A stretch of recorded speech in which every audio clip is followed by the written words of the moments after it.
স্বচ্ছতার সঙ্গে 100 দিনের কাজ হবে এবং জুলাই মাস থেকে এই কাজ 125 দিন হবে বলে জানিয়ে দিলেন রাজ্যের পঞ্চায়েত মন্ত্রী দিলীপ ঘোষ। মঙ্গলবার হাওড়া রাজাপুর থানার জোয়ারগড়ি গ্রাম থেকে রাজ্যে এই কাজ শুরু করলেন পঞ্চায়েত মন্ত্রী। এদিন সাংবাদিকদের প্রশ্নের উত্তরে তিনি বলেন, এই কাজের জন্য ইতিমধ্যে কেন্দ্রীয় সরকার রাজ্যে 500 কোটি টাকা বরাদ্দ করেছে। গ্রামীণ উন্নয়নের জন্য আরও বরাদ্দ বাড়ানো হয়েছে। প্রকৃত 100 দিনের কর্মীরা কাজ করবেন। 100 দিনের কাজে আগের সরকারের মতন কোনো রকম দুর্নীতি বরদাস্ত করা হবে না বলে মন্তব্য করেন তিনি।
জয় শ্রীরাম।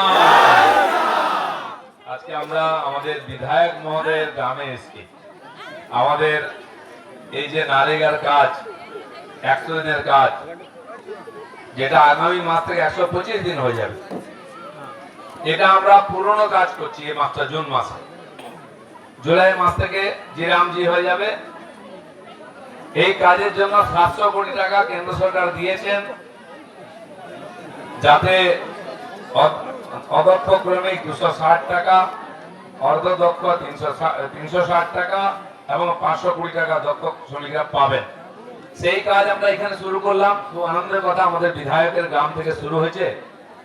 এখানে মানুষের কাছে হাতে কাজ থাকে না, তাই কেন্দ্র সরকার এই যোজনা নিয়েছেন, গ্রামের মানুষ যেন সারা বছর কাজ করে খেটে জীবিকা নির্বাহ করতে পারেন।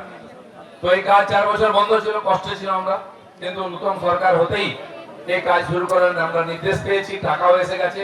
কাল মাননীয় মুখ্যমন্ত্রী দিল্লিতে ছিলেন, ওখানকার কৃষি মন্ত্রীর সঙ্গে একসঙ্গে ভার্চুয়াল কনফারেন্স করে আরো 1700 কোটি টাকা আমাদের জন্য অ্যালট করেছেন গ্রামের উন্নয়নের জন্য।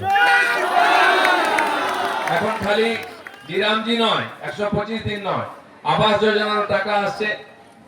নতুন করে সার্ভে শুরু হয়ে গেছে আবাস যোজনার। 20 জুলাইয়ের মধ্যে যারা পাওয়ার কথা ছিল, বাড়ি পাননি, তারাও পাবেন। বাড়ি বাড়ি গিয়ে সার্ভে হচ্ছে। আপনার বাড়িতে এলে পঞ্চায়েতের লোক আপনার ডিটেলস দেবেন। এবং শৌচালয়ের কাজও অনেক 2 নম্বরই হয়েছে, আমরা জানি। অনেক লোক পাননি। প্রত্যেকটি বাড়িতে যেখানে শৌচালয় নাই, তার বাড়িতে শৌচালয় হবে এবং টাকাও পাবেন। আর এই 100 দিনের কাজের থেকে লোক দিয়ে আমরা সেটা বানিয়ে দেওয়ার কথা ভাবছি, যাতে খরচা কম হয়।